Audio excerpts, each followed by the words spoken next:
बिस्मिल्लाहिर्रहमानिर्रहीम।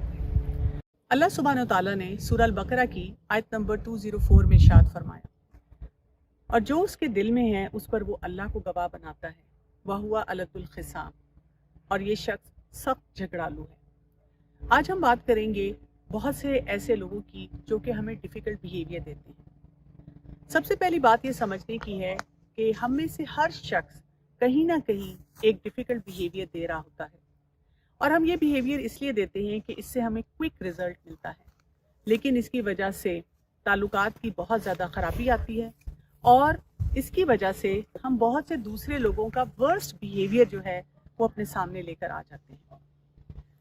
होता यह है कि जब इंसान कोई ऐसा बिहेवियर देता है और अगर वो पुख्ता होना शुरू हो जाए तो वो हैबिचुअल बन जाता है, और उसकी वजह से उसकी पूरी पर्सनैलिटी ही एक मुश्किल पर्सनैलिटी बन जाती है।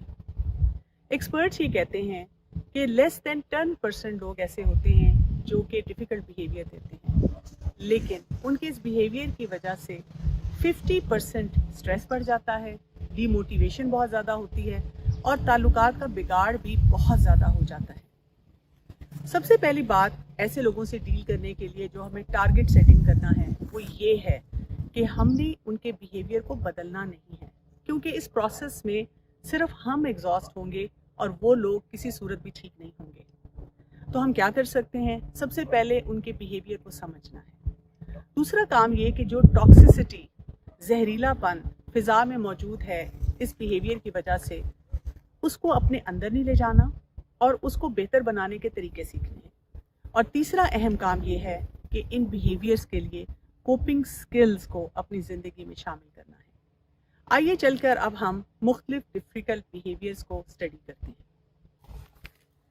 पहला डिफ़िकल्ट बिहेवियर होता है जिसको हम कहते हैं एग्रेसिव हॉस्टाइल, और इसकी भी 3 इकसाम होती हैं।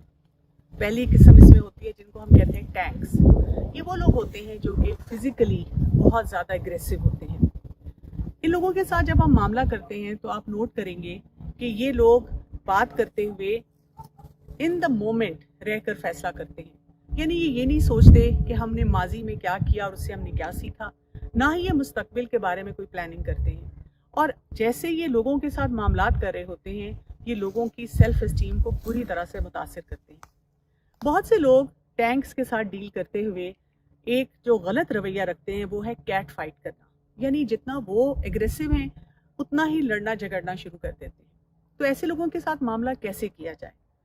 ऐसे लोगों के साथ हमें अप्रोच बहुत सॉफ्ट करनी होती है, और उनके साथ मामलात करते हुए लड़ना झगड़ना नहीं है, बल्कि बहुत कूल रहना है, बहुत कैलकुलेटेड रहना है। अगर ये महरम है तो जब ये बात कर रहे हैं तो न्यूट्रल तरीके से इनके साथ आई कांटेक्ट करना है, और आई कांटेक्ट करने के बाद इनकी बात को मुकम्मल तौर पे सुनना है, ना एग्री करना है ना डिसएग्री करना है। और फिर इनसे बात करते हुए ये पूछना है कि आपने जो बात की, अगर आप इसकी मज़ीद वजाहत कर दें। आपने जो बात की मैं इससे एग्री नहीं करती, अगर आप इस सिलसिले में मुझसे मज़ीद कुछ कहना चाहें जिससे मैं कन्विंस हो सकूं। और हम देखते हैं कि जब हम न्यूट्रल तरीके से बात करते हैं तो ये टैंक्स जो हैं इनका एग्रेशन भी कम होना शुरू हो जाता है।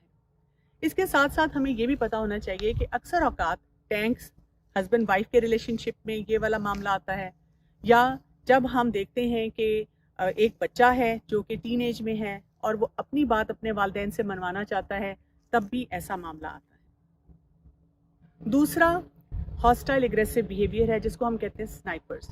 ये वो लोग होते हैं जो कि अंडर कवर क्रिटिसाइज करते हैं, यानी किसी इंसान से भी बात करते हुए तंज के निश्तर चलाते रहते हैं, लेकिन साथ साथ अपने आप को विक्टिम समझते हैं। क्योंकि ऐसे लोगों को डायरेक्टली बात करके कम्युनिकेट करना नहीं आता, तो वो इसी तरह से अपने गुस्से को, अपनी हॉस्टिलिटी को लोगों के सामने लाते हैं। ऐसे लोगों से डील कैसे किया जाए? इसके लिए हमें इनके इस कामोफ्लाज को हटाना होगा, यानी जितना ये अंडर कवर रह के काम कर रहे हैं उसको दूर करना होगा।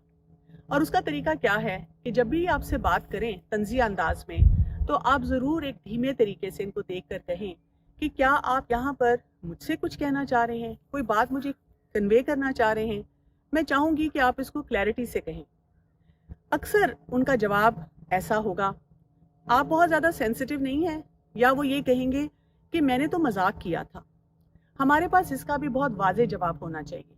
हम कह सकते हैं कि जब आप मुझसे इस तरह ढके छुपे तरीके से बात करेंगे तो हो सकता है कि मेरे जज्बात भी भड़क उठें। अगर आप मुझसे वजाहत से बात करें तो मैं भी अपनी क्लैरिफिकेशन आपको दे सकूं। और अगर इन्होंने कहा कि आप तो लतीफ़ा या जोक भी बर्दाश्त नहीं कर सकते, तो आप कहें कि आई डोंट माइंड जोक्स, लेकिन अगर आप मुझे कुछ कन्वे करना चाह रहे हैं तो मुझे अच्छा लगेगा कि आप मुझसे वजाहत से बात कर लें। मकसद ये है कि स्नाइपर्स को don't let them get away with their behaviour, इनको एक्सपोज करें और इनको सही तरीका सिखाएं कि ये कैसे बात कर सकें। अक्सर औकात हम देखते हैं कि इसमें सास बहू का रिलेशनशिप होता है या कई ख़वातीन अपने शौहर से डील करते हुए स्नाइपर बन जाती हैं। तीसरा हॉस्टाइल एग्रेसिव बिहेवियर है जिसको हम कहते हैं एक्सप्लोडर्स। ये वो लोग होते हैं जो कि एकदम से बात करते हुए चीखना चिल्लाना शुरू कर देते हैं। बाकी लोगों के लिए बिहेवियर बहुत फ्रस्ट्रेटिंग होता है कि इनको क्या हो गया, क्या मामला था जिसकी वजह से इन्होंने चीखना चिल्लाना शुरू किया। बहुत से ऐसे लोग जो होते हैं, इन्होंने बचपन से अपने जो चाइल्डहुड टेंट्रम्स होते हैं उनको मिस हैंडल होते देखा होता है और इस वजह से वो जवान होकर भी इसी तरह से टेंट्रम्स थ्रो करते रहते हैं। और जो रिसीविंग एंड पे लोग होते हैं वो या तो बहुत ज़्यादा कंप्लाइंट हो जाते हैं, कुछ नहीं कह पाते, या इनकी तारीफ करना शुरू कर देते हैं कि किसी तरह से इनको चुप कराया जाए, या बिल्कुल पैसिव होकर इनकी बात मान लेते हैं। असल रवैया क्या है जो हमें इख्तियार करना चाहिए? ऐसे लोगों से डील करते हुए अपनी बॉडी लैंग्वेज को बहुत कंपोज रखना है और इनके सामने बिल्कुल भी गुस्से में नहीं आना। अगर महरम है तो आई कांटेक्ट दें और फिर आप जब इनसे बात करें तो किसी के सामने भी इनको डिग्रेड ना करें।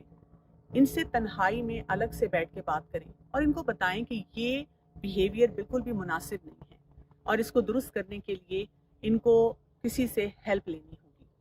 हम अक्सर औकात देखते हैं कि जो एब्यूसिव रिलेशनशिप्स होते हैं उनमें आपको एक्सप्लोडर्स नज़र आते हैं, जैसे शौहर और बीवी का ताल्लुक हो या वालिदैन और जवान बच्चा हो। ख़ास तौर पे अगर वहाँ पे नशे का मामला हो या बच्चा अपनी मर्ज़ी से कोई गलत काम करना चाहता हो तो वो भी अपने वालिदैन पे इसी तरह से एक्सप्लोड करता है। जब भी हम डिफ़िकल्ट बिहेवियर्स और डिफ़िकल्ट लोगों को समझने की कोशिश करें तो हमें अपने जहन में दो बातों को ज़रूर रखना है।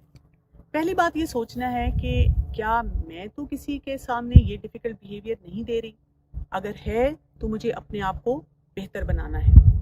दूसरी बात ये कि मेरे इर्द गिर्द कौन से लोग हैं जो मुझे ये डिफ़िकल्ट बिहेवियर देते हैं, ताकि मैं उसके लिए भी स्किल्स सीखूं, वो हुनर सीखूं कि ऐसे लोगों से कैसे मामला कर सकूं।